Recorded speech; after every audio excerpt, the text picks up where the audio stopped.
She put a pot on she hair and gone. Them a the first one out on the dam. Basket on she head, bucket in each hand. Hold up on she frock, I wanna she grandson. To the market, them a go.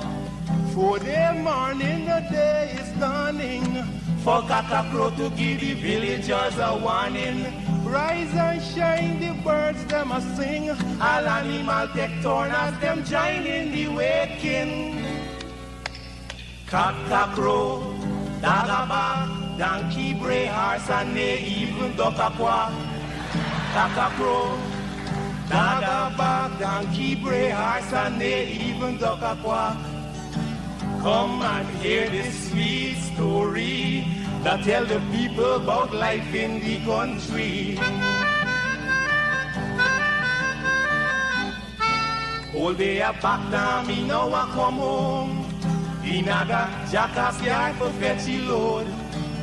Cockle shy hand, bag over shoulder, running by his side. A Rexy and Rover, from the farm, them a come. Sun a go down but up the river. Some washing clothes, some folks are bathing at the water. Fisherman, they catch them a bring.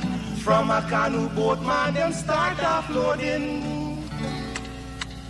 Aymara, Kwakwari, Hail Baka Kuma Kuma, even Lokonani. Aymara, Kwakwari, Hail Baka Kuma Kuma, even Bangameri. Listen to this sweet story that tell the people about life in the country. Them children glad when the weekend come. Out in the yard, them all gather round. Some a play catcher, some making house from straw. Two who come later, a grandma or grandpa. All a sit down just a wait. Moonlight so bright, it's just the right time to listen story or to say a little nursery rhyme. Grandpa voice a echo in the night as he tell some picnic a there with fright. Oh Ligan, Mungeza, Massa Kurma Bura Nancy even Watamuma.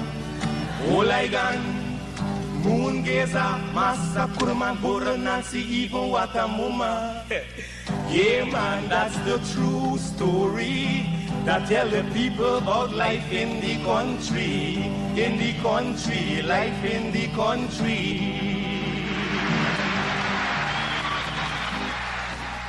If you are looking to have your statutory declaration, affidavit of income, identity, damage or lost passport, lost license, tenancy agreement, agreement of settlement, power of attorney, last will and testament, and certification of documents, then you need to visit the Alistair Collins firm, located at the Killian Mall, 162 Lamaha Street in Georgetown, between Camp and Waterloo Street. Alistair Collins is a commissioner of oaths and a justice of the peace. Make certain you visit him or call for more information at 649-6410 or 685-6448 or 503-1451. And there's adequate parking available.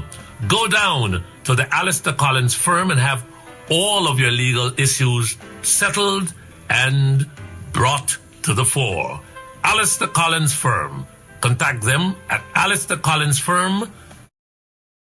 Hello, this is attorney Shellen Washington, owner and founder of the Washington Law Firm, located at 455 Utica Avenue in Brooklyn, New York. We're specialized in medical malpractice, personal injuries, matrimonial law, and landlord and tenant. If you're in need of legal representation, please give us a call today.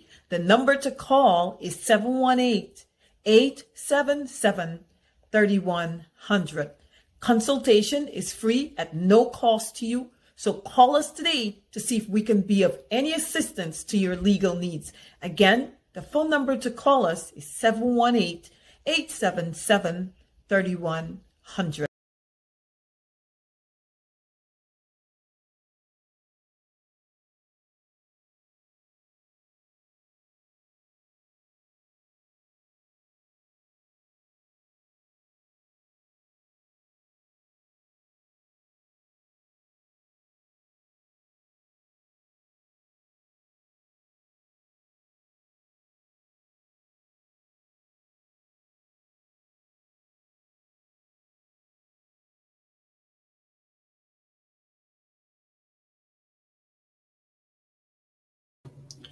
All right, hey, guess what? Good evening. Welcome to Straight Up on 107.1 FM. Good evening to all you folks on the ground listening to us, maybe in your cars, in your minibuses, wherever you are driving to. Just drive and be safe. Ensure that you are buckled up. Have your seatbelts on, of course, and be safe. And when you approach a roadblock, a police roadblock, a legitimate police roadblock, just ensure that you stop, cooperate with the officers, and that's it. If you know that you are going to approach a roadblock, because you know people snitch, right?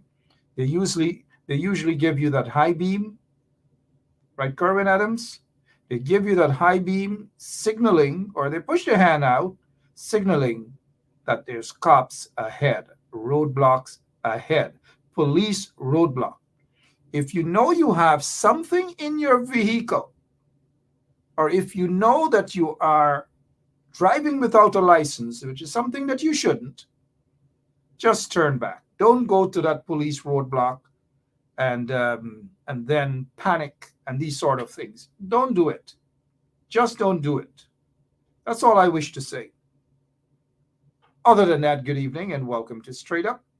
My name is Mark Benchop, and let me say, what is it? Hello to all of you, because I don't want to go through the list and saying hello to Ann Lewis and then Gail LaRose gets vexed because I don't say hi to her. Or Pinky Vaughn gets vexed that I said hi to Ingrid Carter and I ignored her. Or Andra Charles get vexed. Or Brenda Cassie, who cannot comment because Facebook, I don't know, folks, I usually read some of your comments and I know that Facebook is pulling a number on you. Forget about the boots on the ground. The boots is a little old, a little outdated, and so forth. But you'll get to see a brand new face shortly. That's my face, mind you. Coming up tonight, of course, you know by now, my guest is Glenn Lall. Glenn Lall is no stranger to you. None whatsoever. No stranger to you guys at all. And if we can have Lemon to just remove that boots, because we're not seeing boots on the ground. I wish Lemon can actually remove that boots so that we can rock and roll with our show tonight. Good evening. My name is Mark Bencham again, and welcome to Straight Up, where we get things done right here on 107.1 FM. In fact, lots and lots of things done. Let's begin with this here. This is a small guy, right? When I say small guy, I know it's a female. And this is how the installed regime intends to tackle money laundering. You just plaster a photograph of somebody who probably get a little couple dollars, and then they just want the folks in the international arena to see that they're clamping down and that they're serious on money laundering. Now, let's get this clear, right? This is the same money laundering bill that has been sitting in the office of the president, at the desk of Barrett Jagdeo, Ramotar, and those guys. And you know what?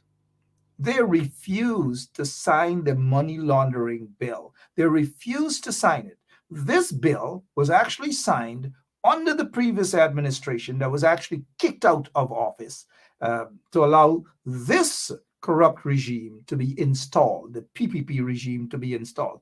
Now, I say this because you guys may be aware of some folks in the private sector, the Private Sector Commission, who are laundering money. But, the funny thing is that you're not going to see their photographs plastered at all.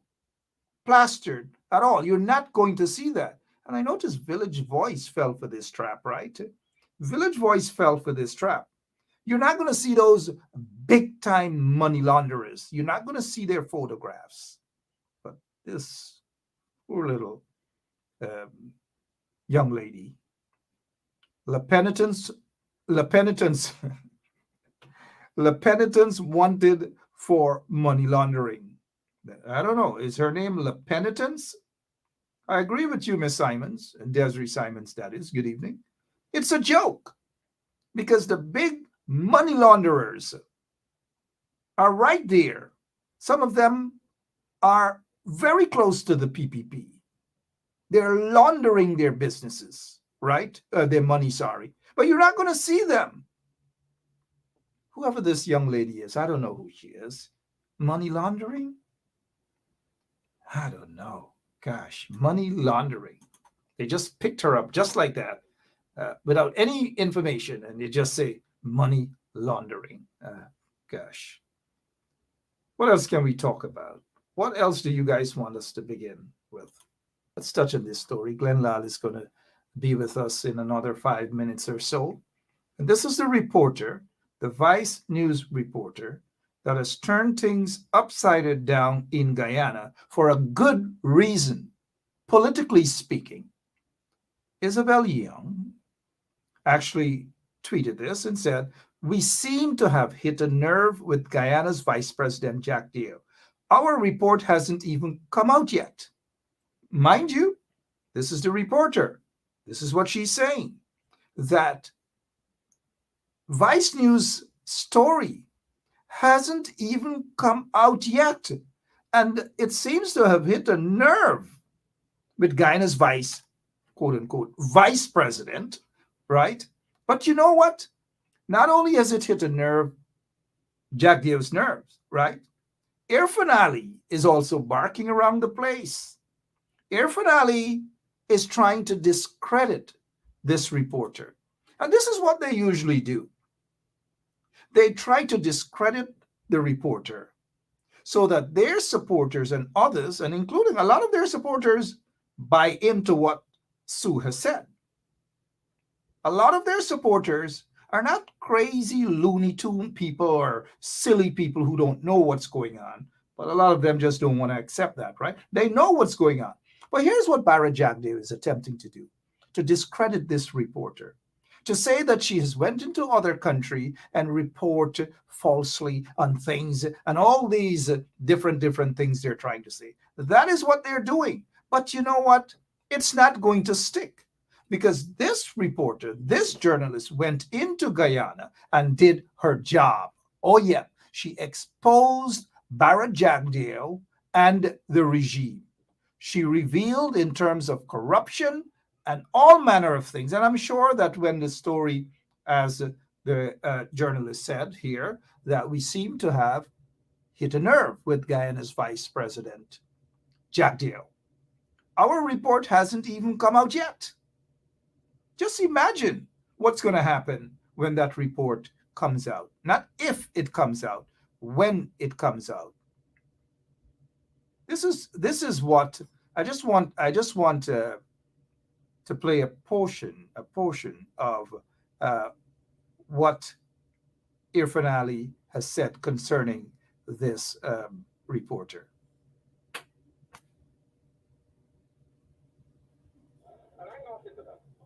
I'm in the fact, building one Guyana based on honesty, integrity, based on hard work, based on facts. The same reporter did not even know what the Milestone project is about. Did not even know the name of roads. But came here, and I heard because we got intelligence gathering too. I heard that the reporter had certain special interest. An allegation was made as president of people Crumbs and saying that this reporter was having a special interest or a special group, was managed by a special group. Now this information that people call me, that allegation was made. And I want the reporter to respond whether indeed this is true. Whether indeed this is true. First of all, the project. She said that the vice president would change the constitution. What nonsense does that is the allegation? Somebody can just wake up and change the constitution. There's a process, that alone. And the misinformation discredits her. You know, it's ironic, right? That Air Finale is talking about being discredited, misinformation, and all these manner of things. This is the same Air Finale who cannot provide a proper information as to a proper first degree. This is Irfan Ali, cannot prove and show that he has acquired his first degree and where he acquired that first degree. Instead, what Irfan Ali did, pointed to some university somewhere in IFLAT. But this is the guy who's talking about this reporter to discredit her and the information? Oh, come on, give me a break. And then the other thing Irfan Ali is talking about, he said the young lady, the reporter, doesn't even know about Amila Falls. She doesn't even know the roads. Do you expect her to know the roads? Do you expect her to know somewhere in on Orange Walk, somewhere in Roxanne Burnham Gardens, somewhere in Port Morant, Monrepo, Buxton, and all those places? Do you really expect her to know those things, Irfan Ali? Irfan Ali, you are in Guyana, and I bet you don't even know some of those areas. For example, this is Hamsha, Nig, Belvedere area. But this is Hamsha. I see Glenn Lall is all set. That's okay. That's okay, Glenn. Give me another 2 minutes, my friend. Now, this is Hamsha. This here, they're building these houses. You know how much for one of these houses? Look at it. 2 bedrooms. 7 million Guyana dollars. Some mathematician do the math here. 7 million Guyana dollars. Hamsha on the quarantine. It's a stone throw away from Rose Hall for those of you who don't know the area, right? Look at these houses. 7 million Guyana dollars. 7 million Guyana dollars. I want you guys to take a look at those houses, right? And look at the area. Look at the trench. They don't have lights. They don't have water. They have absolutely nothing there other than building those houses. Guess for what? 7 million. They're 2 bedrooms, 2 very, very small bedrooms. By the time you run against the wall, you got to turn back, right? $7 million. Irfan, you just can't be for real, right? $7 million. But these guys wouldn't live like that. You know what I mean? They wouldn't live like that. Look at Irfan Ali. Look at his house that he got for next to nothing. Look at his house. Look at his swimming pool or his pool house. Bigger than the houses that they're selling for 7 million Guyana dollars. 7 million Guyana dollars. Shame on these guys. Look at Jack Deo's mansion. Huh? You know who's his tenant next door to him? Sue. Sue is a guy that Jack Deo said he doesn't know how Sue makes his money. Now, I'm not going to be a landlord and I'm going to have a tenant. Take, for example, Glenn Lall comes to rent a property from me. And I ask Glenn Lall, where do you work? Who can give some references? So I'm just going to take Glenn Lall just like that, put him in my house as a tenant, and I don't know how Glenn Lall is earning his money, where Glenn Lall works, and all these manner of things. Give us a break, Barrett Jack Deo. Give us a break. We are not buying that at all. Not at all. We're not buying it. I want to talk about some other thing, importation into Guyana through GRA, but I'm not going to do that right now because I noticed Glenn Lall is in studio and he has his beautiful grandchildren who are listening. Sarah. Yeah, I know her since she was a baby, but good evening to her. Let's welcome Glenn Lall to the show. Glenn, good evening and welcome to Straight Up. How are you? Good evening to you, Mark, and good evening to all your listeners. Yeah, thank you so much for Thanks joining. for inviting me. Thanks for inviting me. You're always welcome. You're always welcome, Glenn. And one of the things, and I saw you smiling whilst having fun with your family, your beautiful grandchildren, about Irfan Ali attempting to discredit this reporter. Let's begin with that, sir. You are a publisher. You have lots of reporters, journalists working for you. When they write a story, how unfair it is that a politician would want to discredit and insult that reporter. Your take, sir. I find that unacceptable from a president where a reporter asks a simple, straightforward question to the vice president, in which he fumbled, he stuttered when that name and that question was posed to him. You know, knowing the man who he is, Jagdev is a man never fumble for words or answers. But if you guys notice, Mark, press conferences and getting Jagdev and most of the politicians them to answer questions on what's taking place in Guyana. It has become a nightmare for the Guyanese people. My staff has been trying to get Jagdev since December 2020, 13 months now, for a sit-down interview on the oil and gas industry. And he has been dodging and hiding. But he can find the time to sit down with critic on many occasions. You know, I was taken aback when I heard him say that he left Parliament to come and have this interview with this American journalist. You know, and the things he said after he was caught in a bind with that question, it really fumbled my mind.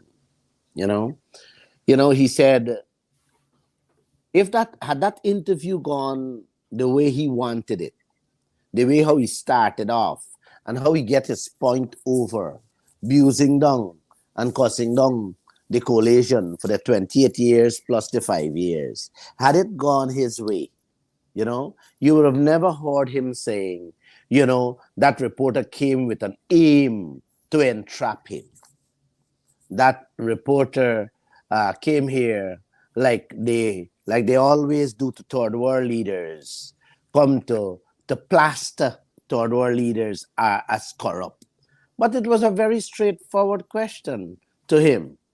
And the way how he dealt with it after in his press conference, trying to defend it. Now you have the president and many others jumping on board to defend him. It doesn't speak well of where Guyana would want to be. No, not in this new age of technology with the electronic media. You know, I am so happy, and I keep saying this all the time, how much I love today's technology, where, and I should tell you, I was really taken aback as to their response, how they tried to belittle and embarrass that reporter. And like I said, Mark, it was a very straightforward question to him. Do you know Mr. Sue? You know? And if you guys listened to my program last night, you know, I would have talked about a Mr. Sue that owns almost 3/4 of Guyana. Mr. Sue has been around, like he said. I don't know if it's the exact Sue, but I know the Sue. And I gotta careful with what I say, because I don't want them to sue me and you. Okay? Because that's the way they're heading these days. I received a letter yesterday from the Attorney General threatening to sue me because the Kaicho News carried a story how the 126 billion oil money has already been taken out to spend in the 2022 budget. And the Attorney General said, well, and this was announced in Parliament. We just reported what came out of Parliament through the budget debate, in which they said $100 million will be spent on the gas to shore project, and $630 million from the oil money, which is all, will be coming into the 2022 budget. And we just reported it. If you said, Mark, that you're going to spend this money you're going to spend money into the budget from the oil, and the figure they give you is all, then what is wrong for me saying they took all the oil money to be spent in the 2022 budget. I'm not wrong. But here what offended them. The Attorney General said the money wasn't taken out yet. No, come on, man. I'm talking about it tomorrow night. You don't say you're gonna spend this money. It's just that you didn't take it out. When the budget So you passed. got a letter from the Attorney General threatening your company? Exactly. Wow. Glenn, I know you'll be able to fight Exactly. that as you do all the time. Yeah. But it's just a threat. It's just a threat, right? But I just raised that issue to let you and your listener understand that everything now has become an edge for them and a soup. They're very edgy. In fact, Glenn, and good evening to those of you who are now joining us. Glenn Lall is with us, the publisher of the Kaichur News. This is what the reporter is alluding to, and she's saying here, quote, "We seem to have hit a nerve with Guyana's vice president." Precisely. It's a nerve. You have been hitting that nerve with the oil deals and the blocks giveaway and so forth. I have been doing worse than what she asked. I have been reporting for the last 20 years, every day, blatant skullduggery and corruption from top to bottom, every single day in that newspapers. But that hurt them. But in the case, the difference between the local press and an international press, that international press, when they broadcast that interview, that's meeting the real people that they don't want to be seen or known as a corrupt leader. So this is why it has to hurt them. You understand? Glenn, I heard Mr. Irfan Ali this afternoon when asked the question. He said he has intelligence gathering. I don't know exactly what intelligence he's talking about. He says the intelligence that he has gotten is that this reporter from Vice News actually is working for some special group. Now, if you have intelligence, and this young lady, this reporter has requested an interview, wouldn't your intelligence tell you ahead of time, no, she's working for quote unquote some special group? Who is Irfan bluffing? Who are these people fooling? They have to find an answer to come out looking good. Okay?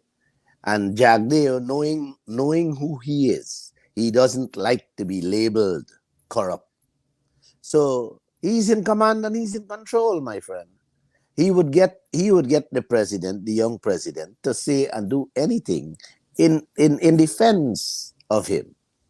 So it's not a surprise to me. It's not a surprise to me, my friend. Not a surprise at all. Right? In fact, go ahead. What else? Let me ask. What else President Ali can come up with to put up a defense of him? You cannot. But use the presidential office to say he has intelligence. And you asked the beautiful question. If he had that, then why didn't he notify the vice president in advance and say, listen, you're heading into a trap? But there is no trap. The woman was, if you listen, if everybody listened to that interview, the reporter was very fair to him, right? Do you know Mr. Sue? Sue? Glenn, let's take a pin for a quick minute. One quick minute, please, sir. Yeah, we'll go take ahead. a drink of our water and you drink your coffee or whatever. Go ahead. Maybe the Chinese company that did not get the agreement that they wanted here, maybe they're the ones who told you. Or it could be just a fictitious thing. Okay, well, let's talk about specific individuals. What is your relationship with Mr. Sue Jerome? So my relationship?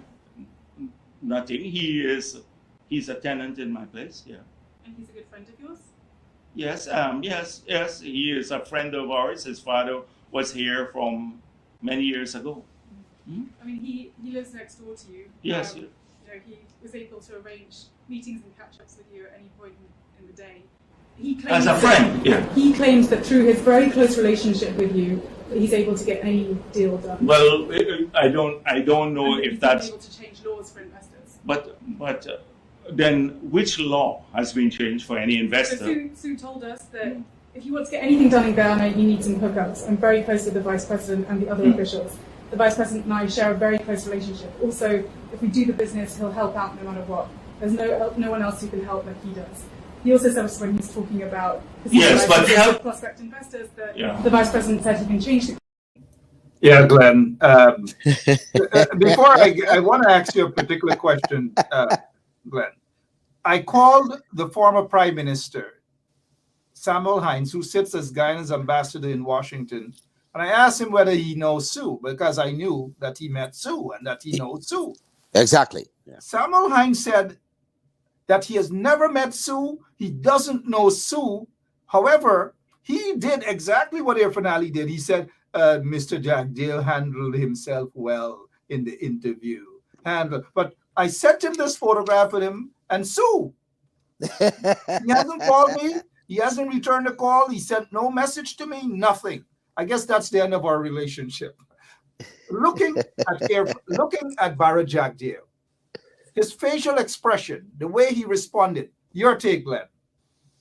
My friend, I know the man. I have watched this man over the years, and I have seen him many times when he's cornered.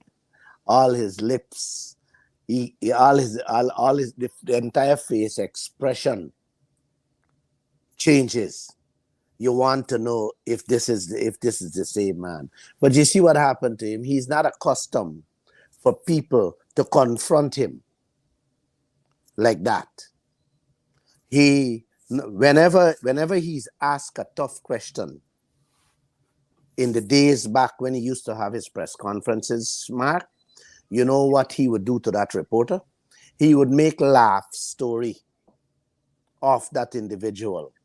And our media fraternity, the media houses, would turn back and laugh at the individual who would have asked that question. He have done that many times. He did that to Adam Harris recently. When Adam Harris, he told Adam, he said, you don't talk. You just come to press conferences to eat the people cook up. You know? And he had the whole media houses laughing away at him. I remember that immediately, Mark, because when they came back, you know, and I looked at the press conference, I had to put the other reporters that was working with me to their place. I said, wait, you sit there as a colleague and allow the president to belittle your editor-in-chief, and you laughing with the president of what he did to the editor-in-chief? And since then, you know, they have taken a different stance. But the other media houses does that too. It boils down to who we are as a people, Mark. In this case, the girl is an American journalist, and it was a one-on-one, and she was very frontally with him. She didn't give him a chance to butt in and made her lose the question, the spirit in which she was asking the question. You know, and she got her points over very well. I applaud her for that. You know, that you listen, it's the first time I've seen him so baffled and lost for words to respond to him. You know, come on, your tenant, you wouldn't know who's your tenant? Huh? Well, let me ask you. Yeah, go ahead. Glenn. Go ahead. Since you mentioned tenant.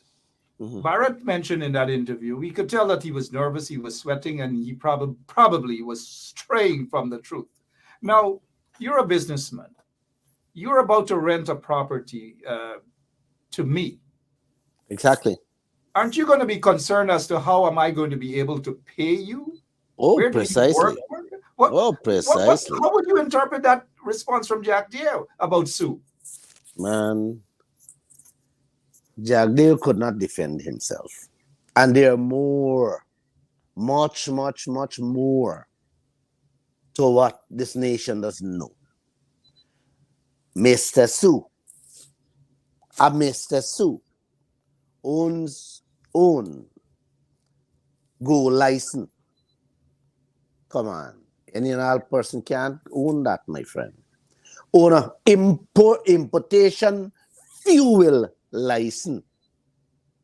Mr. Su own thousands of acres of landmark at Timeri, close to Splashman, where they're going to build a new city.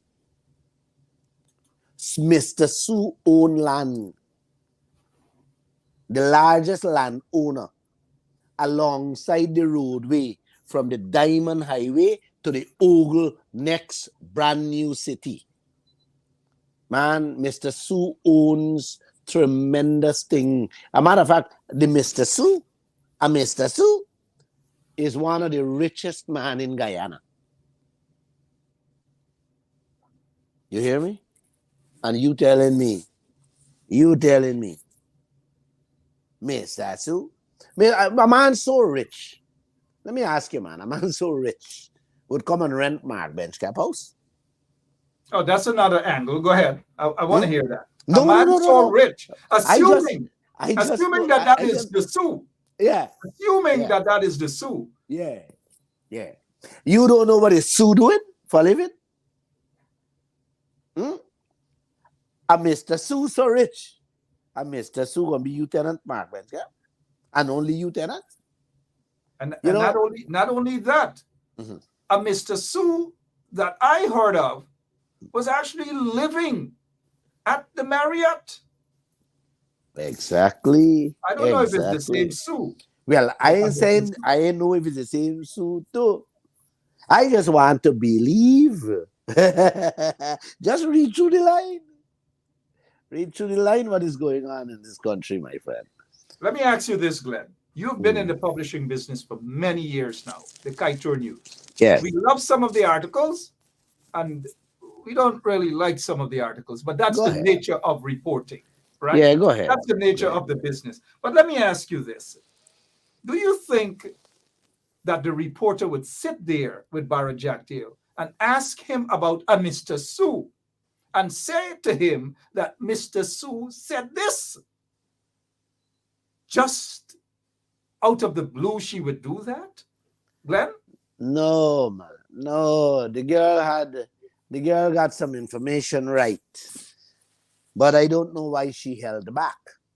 I think she knew more. But I don't know if she was hoping that he would have ended the press conference abruptly and just decided to move away, or what was going through her mind at the time.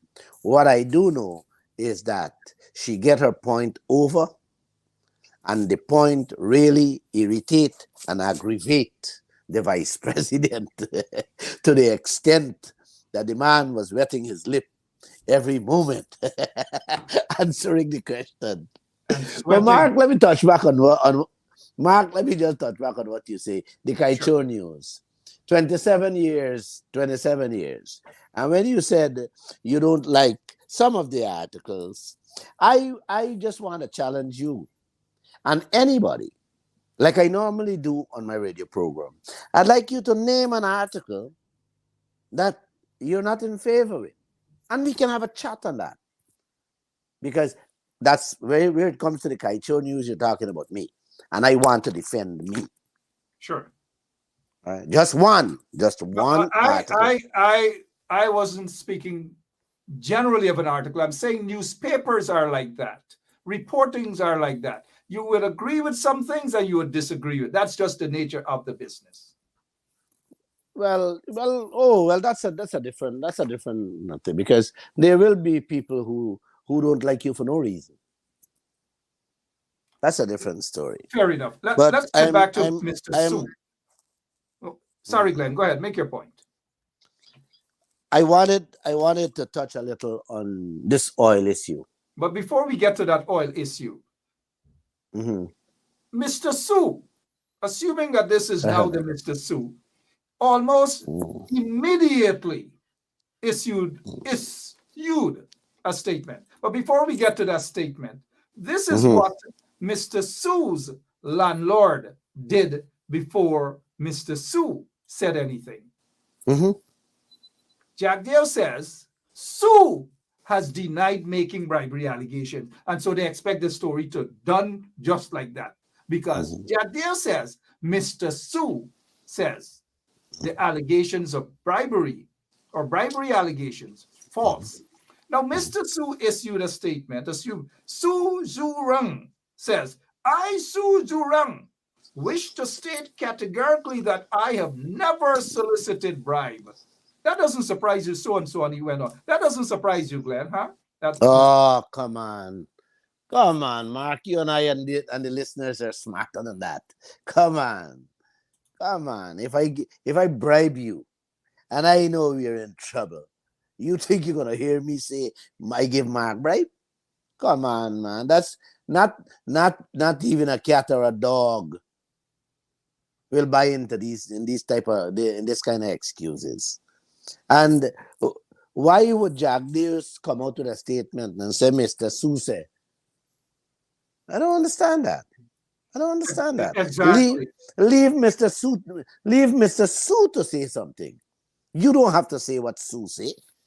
Right? You said what you had to say, that you're not corrupt, you never took a bribe, and you would have did things for people without any consideration. Those are his words. That's what he said. And leave the rest for the people who are accused of giving him bribes to come out with their statement. But listen, they're confused. They're confused how to handle and deal with issues like this, you know? And let's leave it like that. They're just not accustomed. They're not accustomed to that. You mentioned earlier, Jack Deere is always in the habit of insulting reporters, journalists, and so forth. I recall that many years ago, he actually banned Gordon Mosley from State House, Office of the President, all press conferences, all because Jack Deere's feelings were hurt of what his feelings hurt, right? We know what's happening now. But before we go to the oil block, let me replay this here from a Chinese national. A message from Mr. Su. Mr. Mark, I believe every word of what Mr. Su is saying. I am also afraid of Mr. Su. Mr. Su, if you are listening, I don't want anybody to harm you. This is a serious thing. Corruption is big. And we Chinese have to stop that. Been bullied by Jack Deere and other government official to pay bribe. It's big all over Guyana. A Chinese to pay by bribe. Mr. Shu, I hope you to stay strong. Do not. We respect and salute you for your bravery, for coming up and speak against corruption in Guyana. Thank you, Mr. Shu. We appreciate you, Mr. Mark. 马克，我相信每一句苏先生说的话。我现在很担心苏先生。苏先生，如果你在听我说话，我不想任何人威胁你。圭亚那政府腐败很严重，这个是很严重的事情。我们中国人必须停止被那些政府用武力行贿。苏先生，我希望你能继续你的发表，也希望你在新的一年万事如意。Yep, we'll leave it as that. We'll leave it as that. Yes, Mark, leave it there. Oil blocks. You've been hitting at this for a while now. You've organized protests and all these manner of things. I congratulate you on those protests that you've organized. But before you begin with the oil blocks, we're still on the oil blocks. You were actually sued by former President Donald Ramotar for mentioning the fact that something that is factual, that just before he demitted of or the elections, he gave away oil blocks to individuals who obviously had no experience in that. What's going on with that case, and what was the outcome, or what's the outcome? One of the oil blocks he signed away was 4 days before he demitted office. Hear that? Give away to people who have who had no experience and no cash whatsoever to handle the magnitude of that oil block. Now, he sued me because I would have said a lot of things. And the judge, Justice Singh, granted him $20 million. It was my error in which I didn't, my lawyer did not appeal that matter. So I have to pay him. Plain and simple. Matter of fact, his lawyer has written last week about payment. So I am in the bank seeking a loan to pay him. I'll pay him. Don't worry about that, Mark. But I want to tell you, Mark, and all Guyana, through your listeners, that Guyana and the citizens of this country is in serious trouble with our resources that God Almighty has blessed us with. This oil find, this massive oil find we have. And I think the Guyanese people are too laid back. They're taking a throwback attitude where their wealth is concerned. And I'm not too fond of that.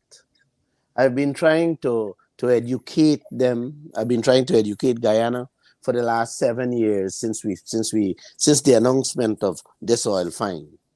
But I think the momentum is taking too long to pick up. We have gotten robbed. We have gotten raped. We have gotten murdered from Liza 1, 2, and 3. We have gotten basically nothing from these 3 projects.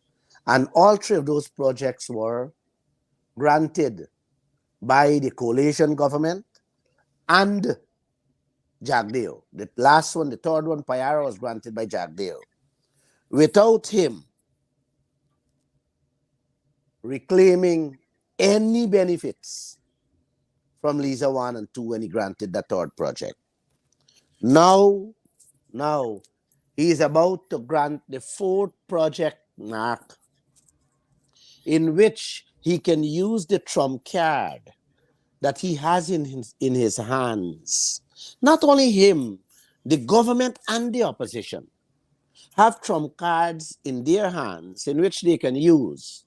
They can put a hold on this 4th project and regain a lot what we lost out on Liza 1, 2, and 3. But are they going to do that to benefit the citizens of this country, man? Are they going to, is Jagdeo and the opposition going to put a hold on this 4th project to get full cover insurance on those projects?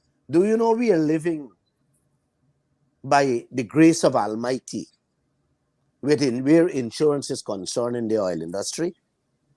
Yes, we are. We have little or no insurance to protect Guyana. And you guys saw what happened 2 weeks ago in Peru. You guys saw just 2 weeks ago what happened in Ecuador. In Peru, they had an oil spill, a little oil spill of 12,000 barrels of oil in some rivers. You know what the Peruvian government did, Mark?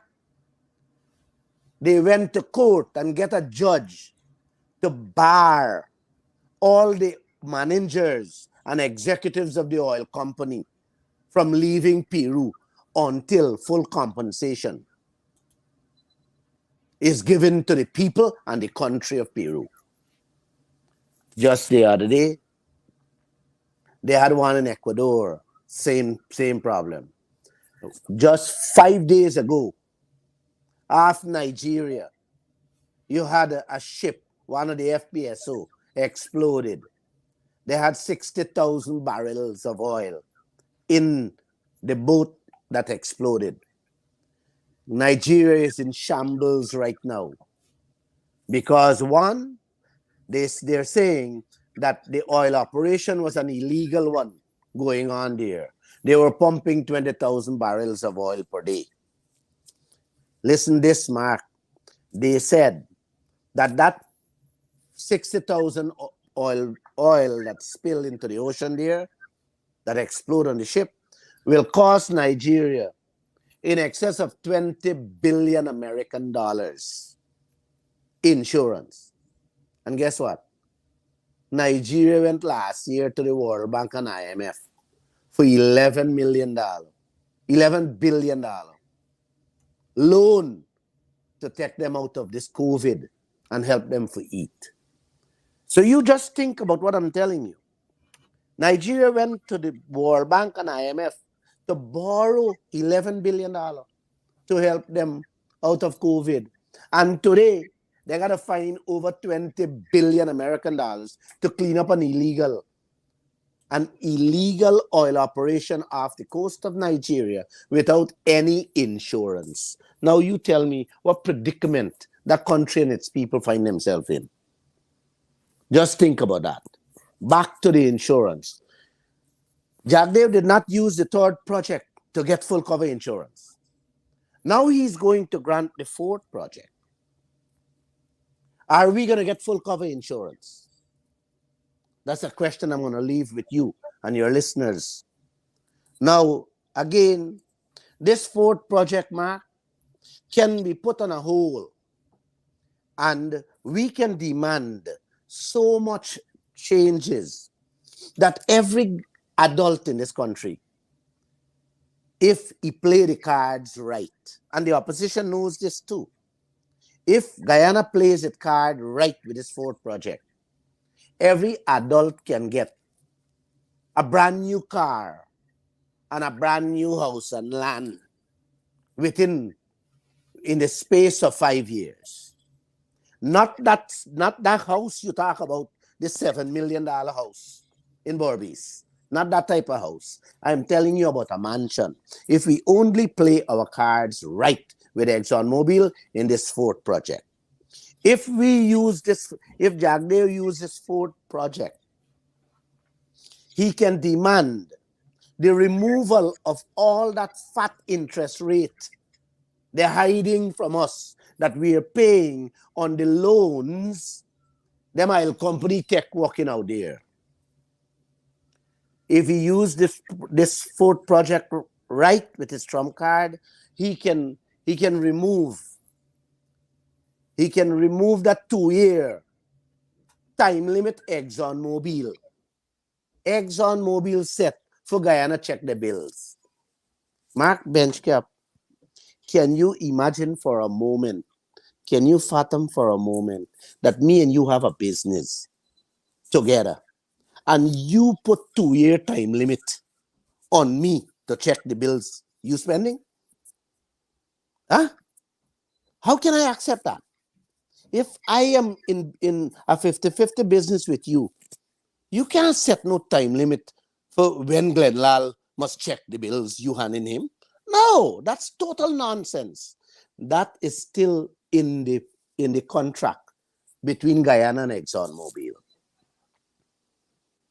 Guyana can demand, Mark, a renegotiation of this contract because there's a clause that says clearly it can be renegotiated.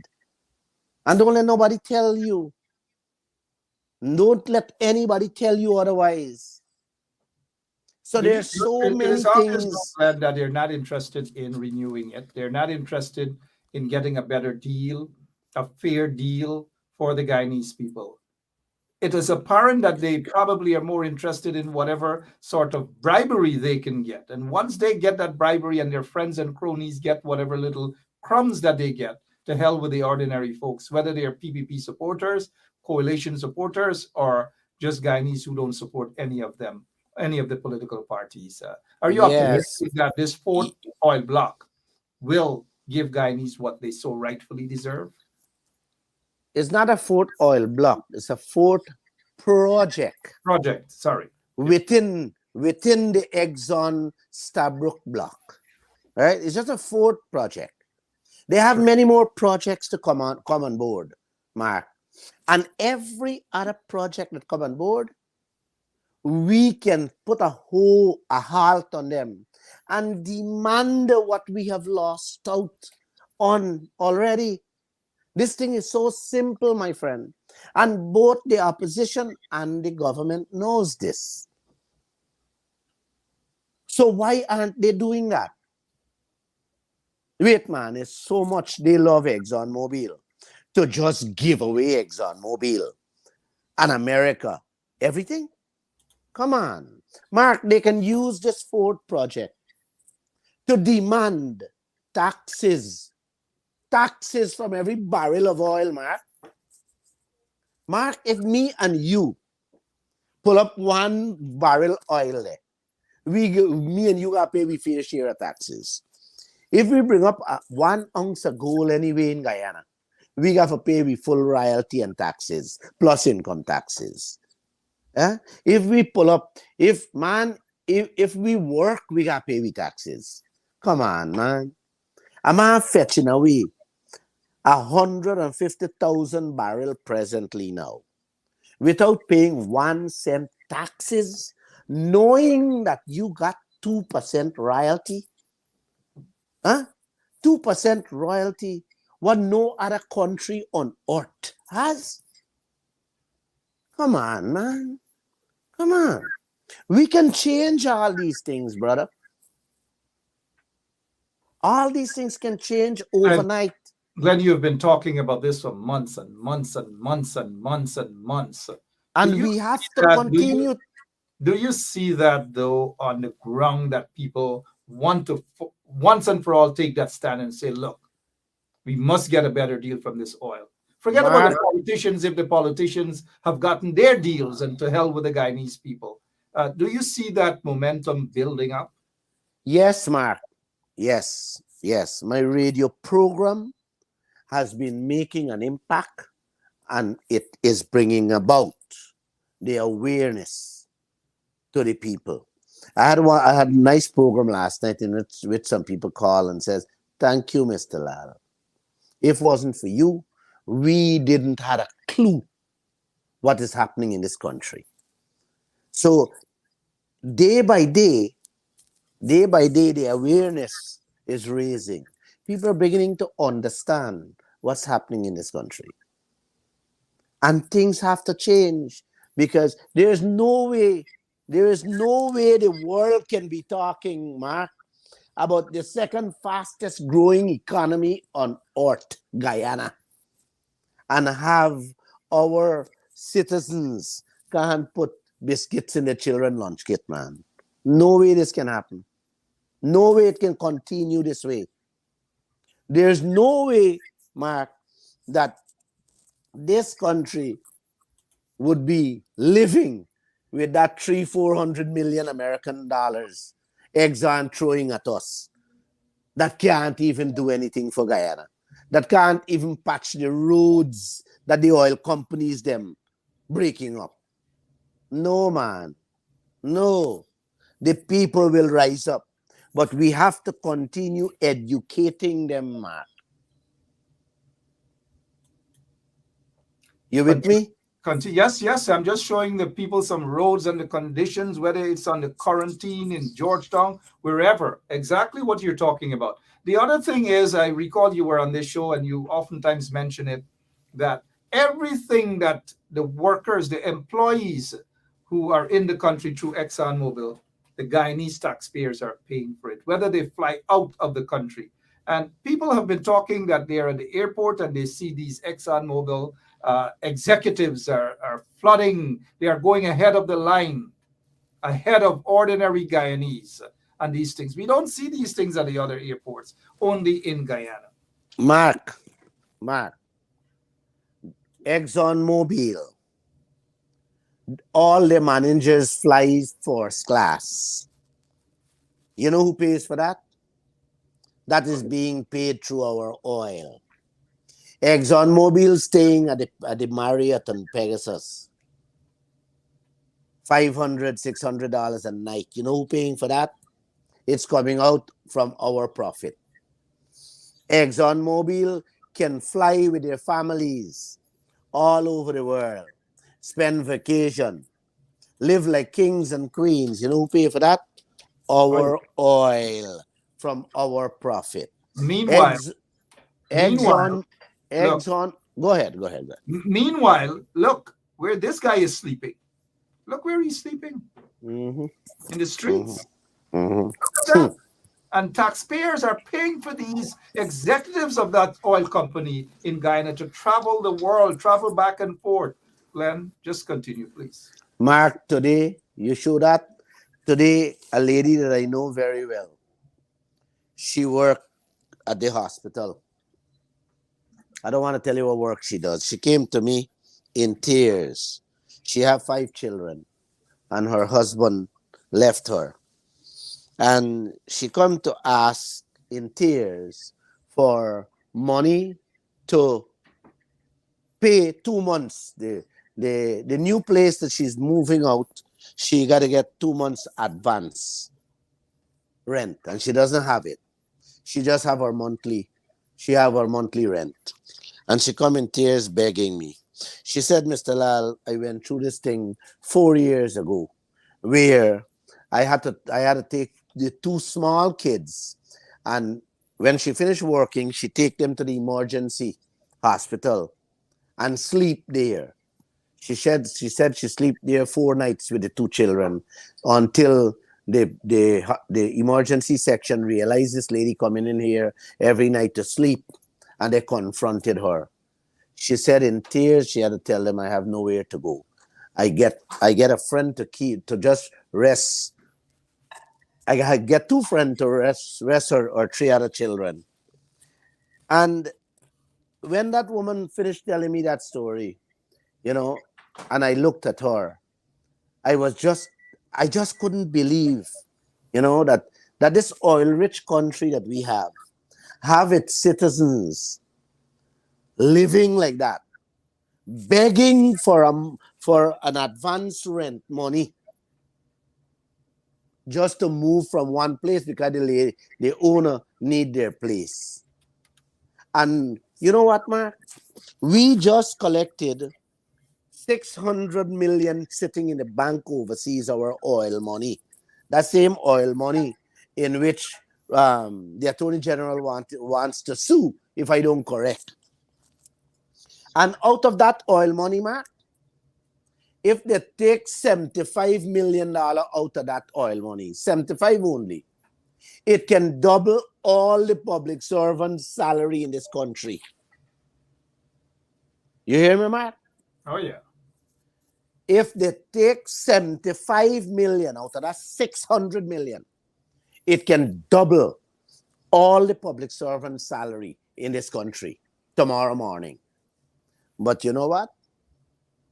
They don't want to do that. They took 100 million out of it and throwing it into the gas to shore project, a Ponzi scheme that, who knows, a Mr. Sue will be one of the owners in that gas to shore project. This is what they keep doing. This is the love they have for the citizens of this country, Mark. Okay? So down to the little crumbs you get in from the oil people then. The people, the real owners are not benefiting from it. They're going to squander it, and they're gonna huff out all of it. That's why the reporter had to ask Mr. Jagdeo if he just take bribe. There you go. Yep. That's why There indeed you we thought you guys wanted to ask Mr. Glenn Lall a quick question or so, not but quick. I want all the questions. I'm gonna take all the questions. yeah, if Go you ahead. have any questions, those of you who are in Canada, those of you in the UK, we are still awaiting our US and Guyana number. Feel free to give a quick call. Glenn Lall seemed to have the energy this evening. But are the politicians united on this? Those who are in government and those who are outside of government, are they united on this oil deal and what Guyanese people should be having? Most of them, when you talk to them quietly, they're in support because it's just a few of them at the top holding one head, Mark. It's just a few of them at the top holding one head with this oil sector. Most of them, if you ask 50 out of the 65 MP, they'll tell you quietly they want this thing to change, but it's not coming from their bosses. Their bosses doesn't want to change. It means that tells a story. That tells a Mr. Sue story. If you read through the line, what's happening? You have to remember, Mark, that the first thing oil companies does when they go into countries and find oil, they line the pockets of the politicians. Oh, yeah. Okay? Listen to me carefully. They line the pockets of the politicians. Then they create chaos and confusion. And while the citizens fight among themselves, they are happy fetching away your stuff. And that is what is happening here. I asked two of my staff today. I said to them, this is a very simple question to you and to all your listeners. I said, would you sit back quiet and allow your father to bring in a stranger, a known gangster, to take away your chair set and your bed set, leaving you to sleep on the floor without bed sheets? And they were like, no, nobody can do that. They can't do that. My father can't do that. I said, well, listen to me carefully. It is 1,000,000,000 times worse what the oil companies is doing in Guyana to all the Guyanese people. They are fetching away our future and our children's future, leaving us in extreme poverty down the road, leaving us bedless and scentless down the road. Man, just look at what is happening throughout Africa, Asia, and some of the Arabian oil countries. And Mark, you people got to understand what is happening. We are heading for extreme poverty and danger if we don't get these oil projects renegotiated, especially this contract. It's the worst contract on earth, my friend.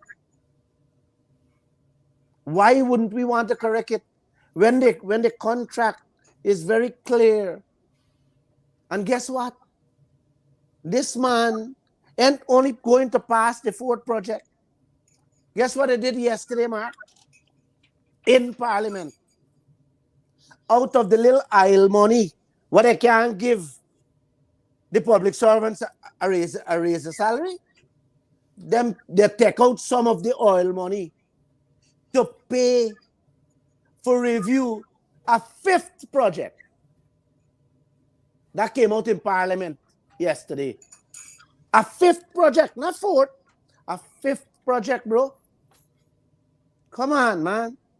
That is like you taking the people oil money, our oil money, paying another set of foreigners for ExxonMobil to rob us more. Come on, man.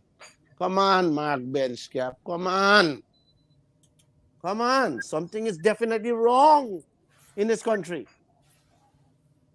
A matter of fact, I called Aubrey Norton today. He called me back. I didn't get it. We need to sit down and talk if he's going to be the new leader. Speaking of Aubrey, Aubrey will be my guest tomorrow evening, right here on one. Well, my question to you, you should pose this question to him. If he would sit back quiet and allow Jagdeo to approve this fourth project, and the one that they announced in Parliament, the fifth project, without bringing about some of these changes that I spoke about. You can make a note of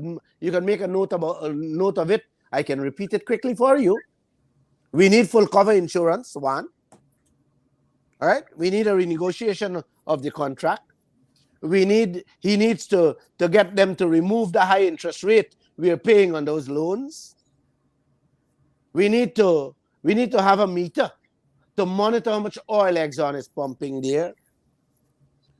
We need, well, I think I tell you full cover insurance already.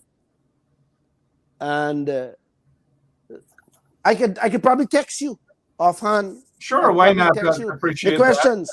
That. And of course, when you return his call tomorrow, you guys will be having that discussion. So he'll expect some questions about the oil deal as well. I would like you to ask him specifically, granting this fourth project to ExxonMobil, would we get any changes on it? Because, oh, come on, man, we can't go through another fourth project in which ExxonMobil will be walking away with billions of American dollars and Guyana getting crumbs. Come on, man. And it's not even getting crumbs. And exactly. Little, the leftovers. In fact, the cronies are getting the crumbs. Well, why aren't the Guyanese people waking up? Good question. Mark, you have to use your medium here because you have a sizable viewership. You have to tell these people, say, listen, guys, you got to wake up to reality. You're going to bed hungry. Your children going to bed hungry. You can't pay your light bill, your water bill. A matter of fact, Mark, that's $600 million US that we get sitting in the bank there that they're going to spend out in the budget in 2022. If we take that money, we can end blackout for 10 generations to come. We can end giving people the nasty stinking water GWI giving them, and you can have electricity. You can have clean energy free and clean water free for the next 50 years in this country. So nobody will have to pay electricity and water anymore. How much we have in that bank? $600 million. I'll tell you what, Glenn, with the rate Jagdeo and Irfan Ali are operating and the things they're saying about that reporter at Vice News, I pray she doesn't sue them because that money is going to be on hold. That money is going to be on hold. That said, Glenn, I'm looking at the time. You're no stranger, and I'm glad that you've said that. We should because you have a sizable audience as well. We should cooperate with each other, and that audience, you have access to the remote areas of Guyana as well. All over you have access to. Let us cooperate. Let us cooperate and get a bigger audience. I hear you. Your closing remarks, Glenn. I hear you, Mark. Your closing remarks. Please don't forget, I'm going to leave this again with you. If we use that money we have sitting there, Mark, nobody will have to pay electric and water bill. There are many people who have offered Guyana to end blackout with solar, in which Guyana doesn't have to pay a cent. They will come put the solar, give electricity at a reasonable rate. That has been in the media for a while now. Now we have our own money now that we can use. That 600, we can use half of that, Mark, and nobody will have to pay electricity and water bill. So please, guys, we got to take this thing serious, and we have to wake up. We have to wake up. Thank you so much, Glenn. Thanks for the invite. Your beautiful grandkids. God bless you, sir. And look, I tell you what, Glenn, continue doing what you're doing, man. You have this Thanks. report. Continue doing what you're doing. I hear you, bro. Thank you. So long. Thanks. Sure. And good night, guys. Yeah, thank you. Good night, Glenn. All right, Glenn Lall there. You heard it. You heard him. Listen to his shows. Listen to his programs. He's on to something. He is on to something. And when he calls a protest, don't say you're not going to go out and support the protest because it's Glenn Lall. Just go out there. It's for your future. It's for our future, our kids, our grandkids, our great-grandkids. Crumbs? Not even crumbs.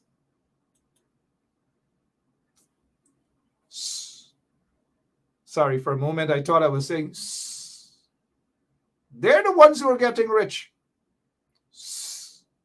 They're getting richer and richer and richer. I don't want to call anybody's name. They're getting richer and richer and richer. But yet these guys, Barrett Jack Deere, Irfan Ali, and all these guys think that Guyanese people are stupid. That's what they think. And they believe that they have all the sense in the world. They believe that they're the most honest set of people in the world. And no one should be able to question them. No one. Look at what they're doing to that journalist at the Vice News, attempting to discredit the young lady, all because they don't like what she said, all because she is exposing them. I don't buy this rebuttal, this nonsense that is saying that he never said that. Let's common sense, man. Someone is reading from a paper, questions and notes and all these things about how they're going to approach it. Do you think that reporter, we're not silly people. We didn't attend the University of Iflat. Because up to this time, Irfan Ali cannot say to the Guyanese people that he has a legitimate first degree. Now, I'm not saying that he doesn't. All I'm saying is that he hasn't proven that. All we heard is that some university at Iflat. There is no university at Iflat. This is a guy, Irfan Ali, was actually charged 19 fraud charges. 19. He was not exonerated by a court. After they were installed into office, the director of public prosecution, Null Pros, the case, withdrew all of the charges against Irfan Ali, who didn't go to answer to those 19 fraud charges. 19 fraud charges.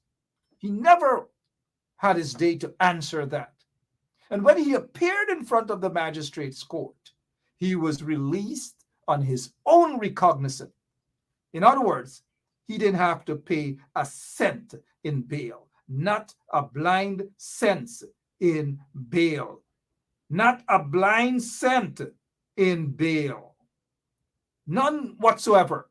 But this is a guy who wants to sit and insult a professional person doing her job. You know what? If that reporter was living in Guyana, her life would have been hell. Hell. Her life would have been hell. She would not have gotten any jobs. She would have gotten death threats. She probably would have ended up in jail. That's what they would have done to her. That is how upset they are. But he is accusing her. They are accusing her of having an agenda, being fake, and all these different things, right? All these different things, every single thing. But they don't like to be accused. All she asked about was, that's all. And they are ready to turn the world upside down because of,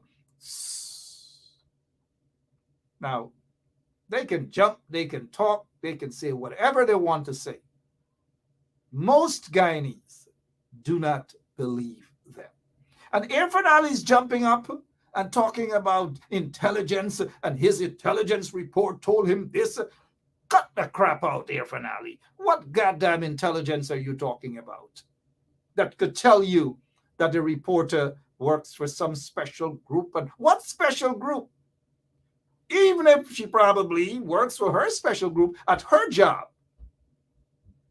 at least it's different from your special class, because there's all the evidence points in the direction that you were a special student.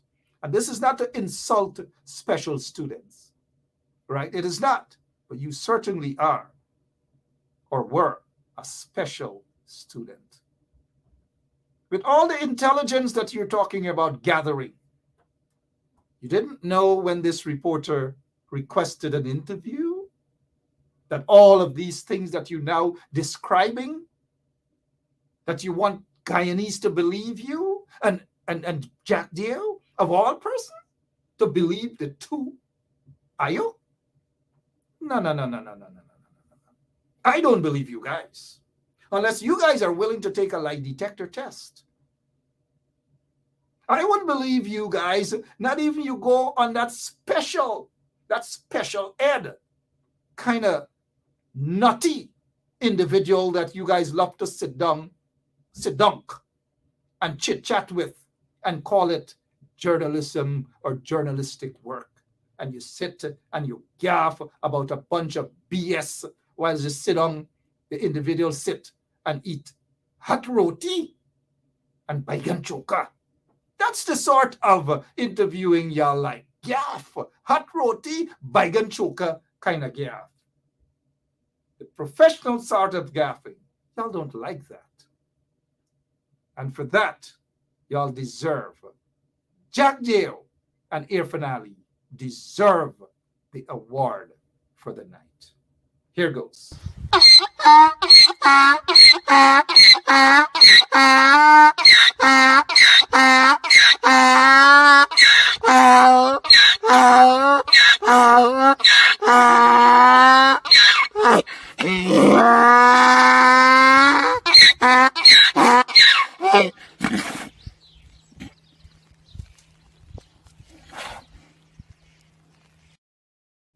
You can't just do it once. You've got to do it twice.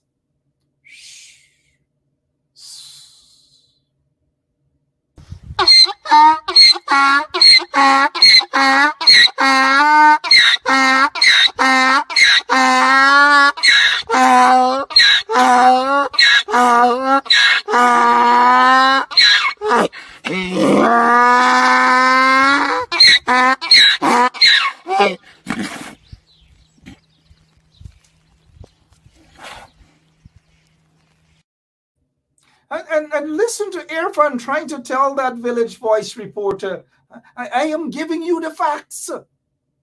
Really? Your facts? Your interpretation of what the facts are doesn't make it facts, Irfan Ali.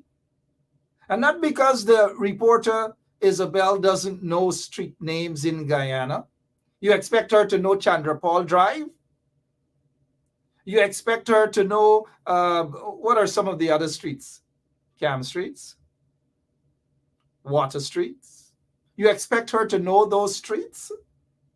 Or Blackbush, Pola, Guava Bush, Lesbiola, Alnis, Philippi, Port Moran, Belvedere, Tame, Linden, Half Mile, Amelia's Ward, Mackenzie Market, all those things you expect her to know? Do you know any street names in Canada? I'm sorry.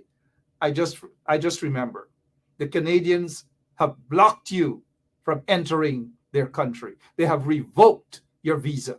And over 2 years now, you still can't tell the Guyanese people why the Canadians have revoked your visa. You cannot tell them. And I dare you to tell them. But yet you have the audacity to talk about decency? You have the nerve to attack a reporter who's just doing her job? and expect people to believe you?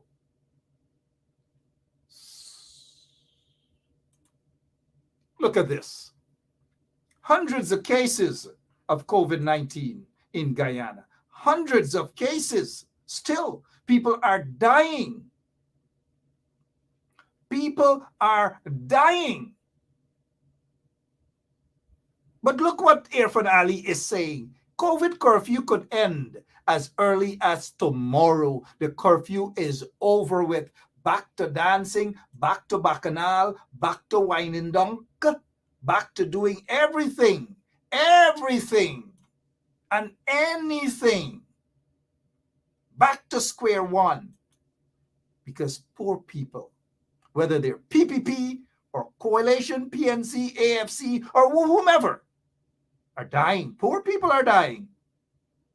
That is why Irfan is saying now, it could be as early as tomorrow. There will be no curfew. Story done. None whatsoever.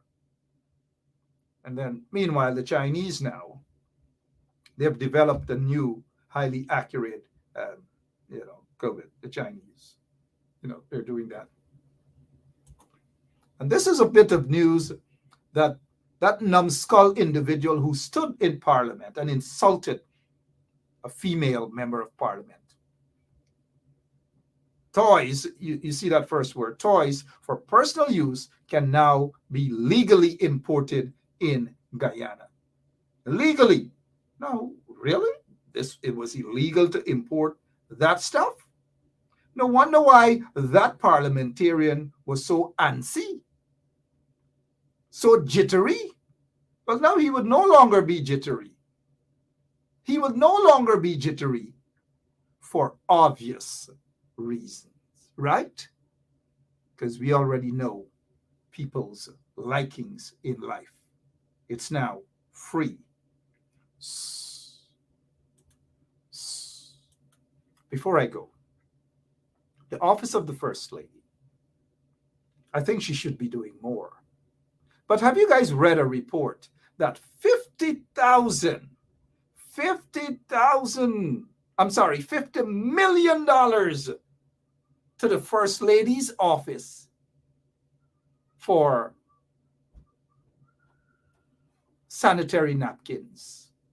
Sanitary napkins. $50 million for that. Whatever happened to the Ministry of Human Services that have gotten billions of dollars? Why that couldn't be done through the Ministry of Human Services, and the young lady that sits there at the office of the First Lady would be able to deal with other stuff, go about and talk about domestic violence, talk about other stuff, but to walk around the country handing out $50 million worth of sanitary napkins?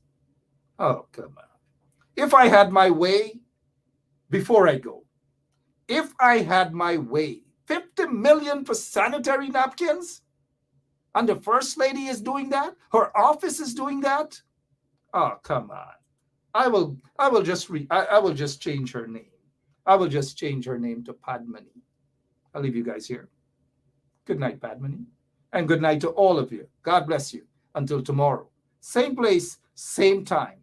Aubrey Norton, the leader of the People's National Congress Reform, will be my guest right here on 107.1 FM.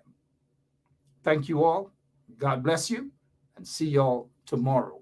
Same place, same time. Padmani, good night to you. So long. By the way, the mid-morning show tomorrow, don't miss it. With Gabby and Selector, DJ Andre, Josh, and Earl. Bye-bye.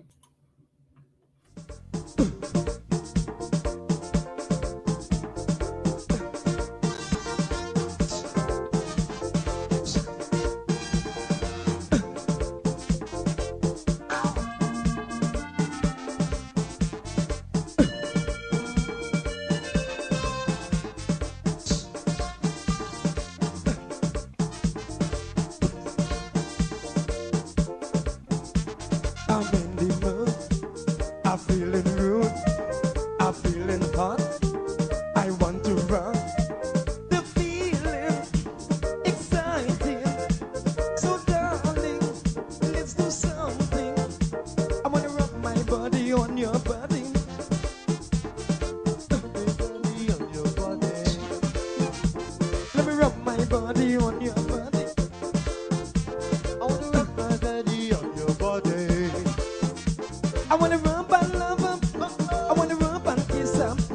wanna rub and jam up. I wanna rub and rub up. I wanna rub my body on your body. Rub my body on your body. Let me rub my body.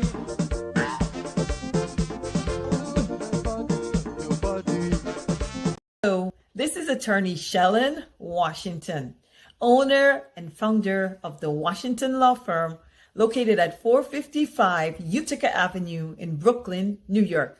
We're specialized in medical malpractice, personal injuries, matrimonial law, and landlord and tenant. If you're in need of legal representation, please give us a call today. The number to call is 718-877-3100. Consultation is free at no cost to you. So call us today to see if we can be of any assistance to your legal needs. Again, the phone number to call us is 718-877-3100.